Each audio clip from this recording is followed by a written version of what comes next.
Hi everybody, Dan Illman, Mike Beard for Weekend Wrap, taking a look back at last Saturday's Grade 1 Florida Derby at Gulfstream Park. They break from the gate and the heavy favorite Gunavera is on the outside. Does the post hurt him, or is the fact that he's a one-run closer hurt him? Well, both do. I mean, the fact that he's a one-run closer on this track especially, he's going to have some work to do, but it's kind of silly to ride him the way they did. I know you don't want to lose ground, from that outside post around that first turn, but to angle him so sharply over to last and give away all position in the race, this horse has no chance from here. And I think that was the post position talking right there. Yeah, but you don't have to ride him that way. Hung out 4 or 5 wide that they just said, we're going to take back last on the rail and come with a run. He does come with a run. He runs a fine third. Meanwhile, Always Dreaming for Todd Pletcher, sitting in a great spot in second. This is a horse that already had a win at 1 1/8. Right. This is a really fine spot, tracking 3 rules. A nice horse that probably doesn't want to go this far. Right, he probably doesn't want to go this far. He is a nice horse. So this horse,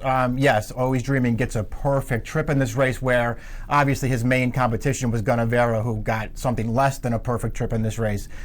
But this horse always looked like he was going to win. He buries 3 rules through the second turn of this race, and he settles this thing quickly at the top of the stretch. State of Honor is probably a notch below the top 3-year-olds in the country. Tried very hard here. He's the number 1, and he's been saving ground. He's a very big horse, and I thought going into the first turn, Julian Leparoux in a perfect world wanted to get off the rail and be where Always Dreaming is. He couldn't obtain that spot. He's been in behind horses most of the way. He's going to finish willingly for second, but he never threatens the winner. He's game for second here, but he gets a perfect trip here, Dan. He got a little headstrong early, but he sat in behind the rail, opens up for him in the stretch. He runs. He can't get anywhere near Always Dreaming. He's not as good as that horse.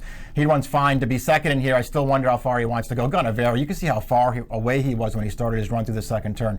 No chance at all in this race. He does very well to be third. He does very well to be third, and I wonder if trainer Antonio Sano's very happy with this race. He obviously wanted to win it. The post hurt this horse. He came with a good, strong late run. This race should have him ready for the Derby.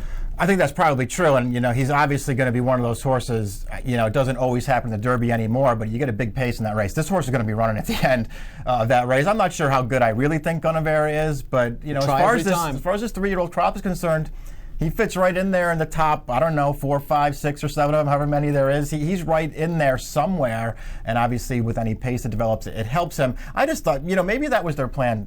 He got post 11 and they sort of knew they were in trouble. Maybe that was their plan the entire way, but they gave this horse no chance the way they rode him in this race. Always Dreaming, one of 4, 5, 6, perhaps 7 for Todd Pletcher that could be going to the Kentucky Derby.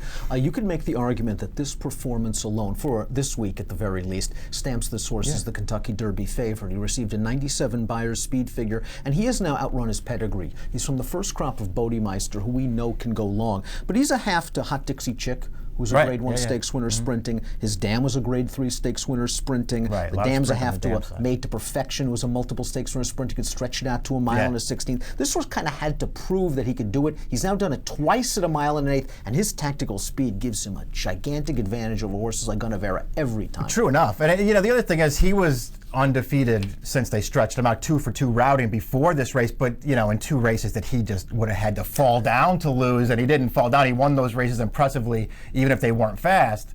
But he was a fast 2-year-old. I mean, he ran an 88 as a summer 2-year-old, so you didn't have to worry about his figures on the way into this race. It was just a question of whether he classed up. Guess what? He classes up. State of Honor is a real hard trier. He chased Taprit and McCracken in 2 races at Tampa Bay. He chased Always Dreaming here. I think that's going to be the story for this horse if he continues down the road. He's earned his spot in the Kentucky Derby. He's probably not that good, but he's going to try, and he can get a piece on his best day. You might as well go. He's got that good tactical speed too, so he can get any kind of trip in a race.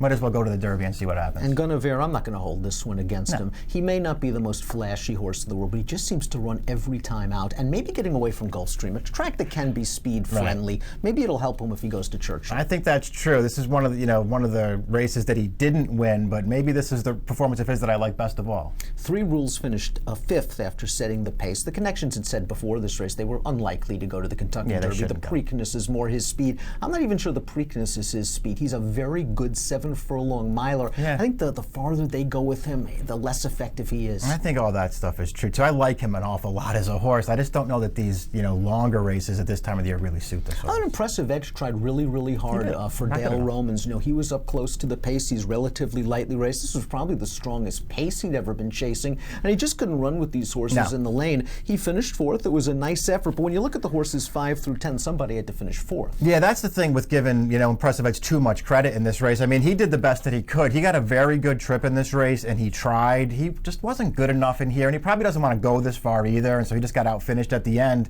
The horses that were behind him, there were 4. When was the last time you saw 4 100-to-1 shots in the same race? I don't remember the last time I saw it. Always dreaming. Yet another good Pletcher 3-year-old. He received a 97 Beyer speed figure for his second 9-furlong victory this year. This one in the Florida Derby, and it's on to Louisville for the $350,000 son of Bodemeister.